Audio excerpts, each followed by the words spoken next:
बच्चे की डेथ हुई है, मरे हैं, उनके परिवार वालों को ये कहा गया। तो परिवार के जो सदस्य हैं, खास करके महिला सदस्य, कई तो जगह पे माएँ भी अपने बेटों को नहीं देख पाई है जब उनको दफनाया गया है।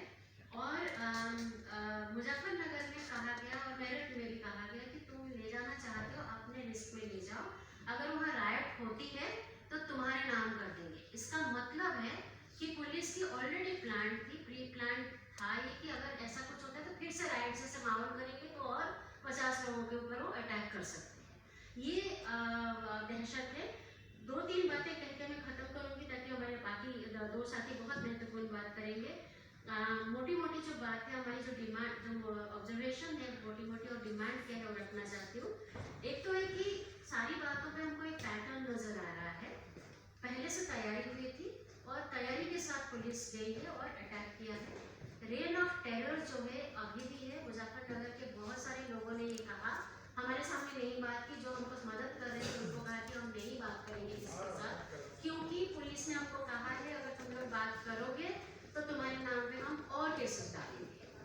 People are not ready to speak to anyone because they are afraid कि और केसेस आ जाएंगे।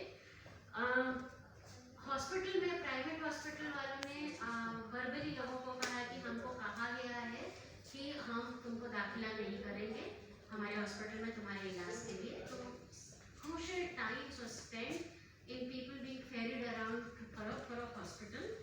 पुलिस ने हमको ये खास करके मेरठ में समझ में आया, लोगों ने कहा कि 20 तारीख को ये सारे हमले हुए हैं और किलिंग हुई है। 19 तारीख से पुलिस की जो तैयारी थी ये थी कि जो इलाके में सीसीटीवी कैमरा है, जैसे मैंने बताया पहले कि मार्केट प्लेस सीसीटीवी कैमरा तोड़ दिया गया था, पहले से ही तोड़ दिया गया था ताकि कोई रिकॉर्ड ना आए।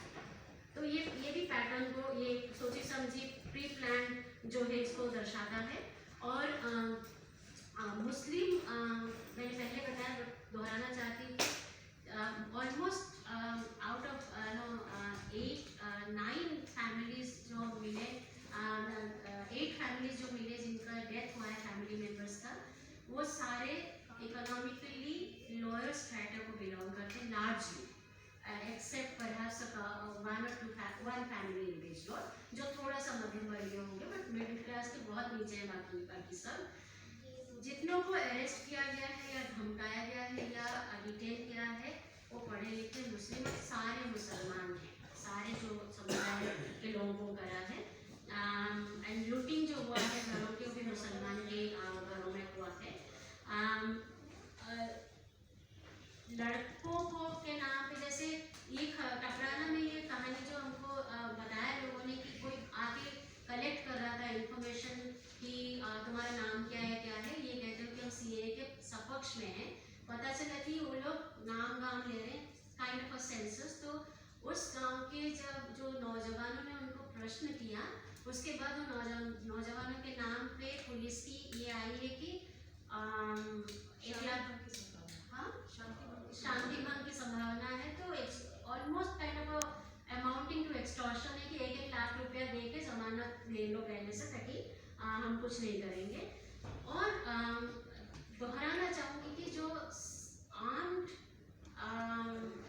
नॉन पुलिस पर्सनल जिनको पुलिस मित्र के नाम से कहा जा रहा है, the kind of power they have been given and the weapon that they have been given to be used, और पॉइंट ब्लैंक रेंज से फायरिंग हुई है।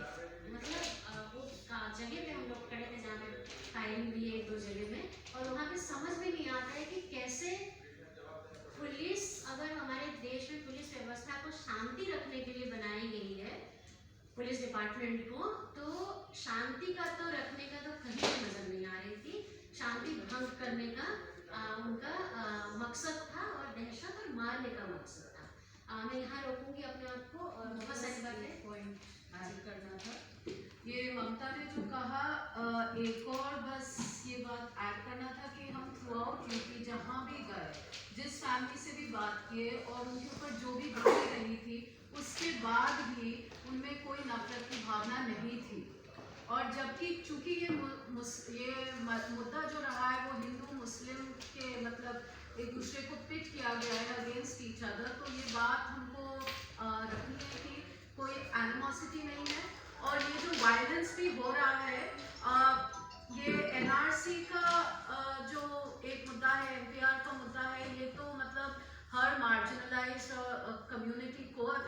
चलेगा, पर चूंकि Muslims have taken to the streets, they are protesting, like you know ये उनके ऊपर ज़्यादा भारी पड़ रहा है।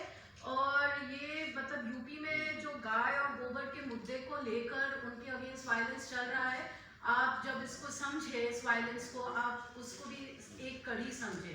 It is just taking that ahead.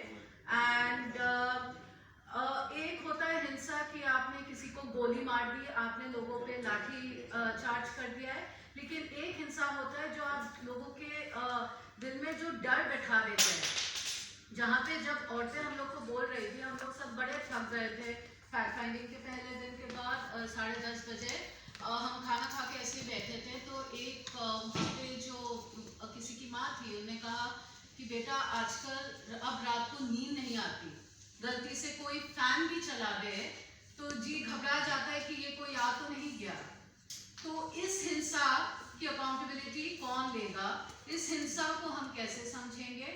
और जब हम बोलते हैं कि you know perpetuation of violence, ये भी उसका एक हिस्सा है। That's it. अब एडवोकेट रियासत अली और प्योली बात करेंगे।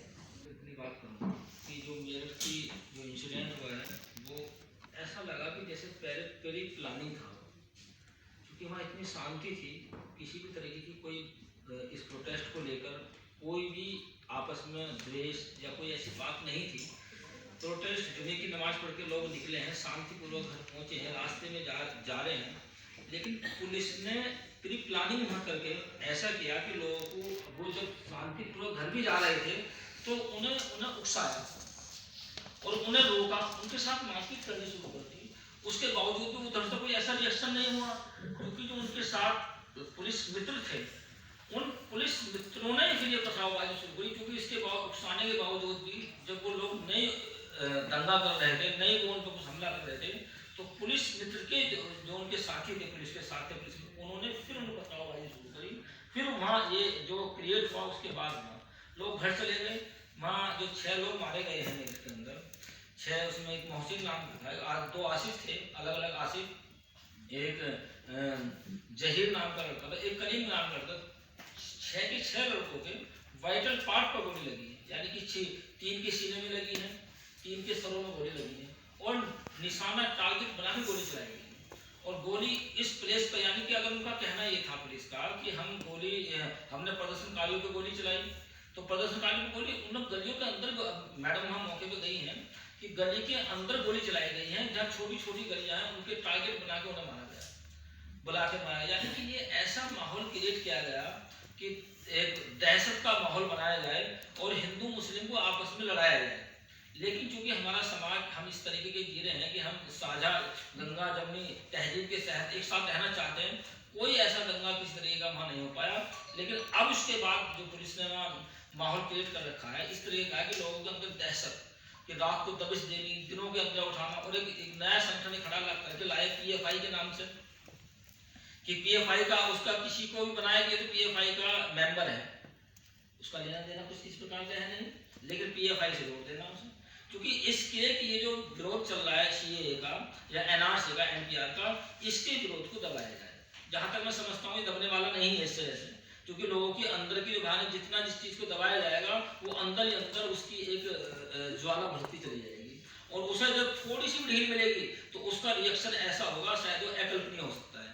तो ये वहाँ की जो पुलिस ने ये वहाँ मामला बनाया है, पोस्टमार्टम रिपोर्टें नहीं दी गई, काफ़ी कोशिशें की गई, बहुत भागदौड़ हम लोगों ने भी की, लीगल पोजीशन जो अख्तियार कर सकते थे, बड़ी मुश्किल से करीब 20-25 दिन बाद हमें पोस्टमार्टम रिपोर्ट एसएसपी के यहाँ से बहुत मेहनत करने के बाद वहाँ से मिली। उसके बाद कुछ पोस्टमार्टम रिपोर्ट अब उन्होंने दी हैं, माननीय उच्च न्यायालय ने चूँकि आदेश पारित कर दिया था, 17 तारीख वहाँ लगी हुई है कि उनकी कुछ सवाल, कुछ पॉइंट उठाए हैं माननीय उच्च न्यायालय इलाहाबाद में कि हमें बताया जाए कि पोस्टमार्टम रिपोर्ट क्यों नहीं दी गई है, या उन पर क्या कार्रवाई की गई है, कितनी रिपोर्ट दर्ज है। तो उसके बाद उन्होंने पोस्टमार्टम रिपोर्टें हमें दी और हमारे कार्रवाई चल रही है।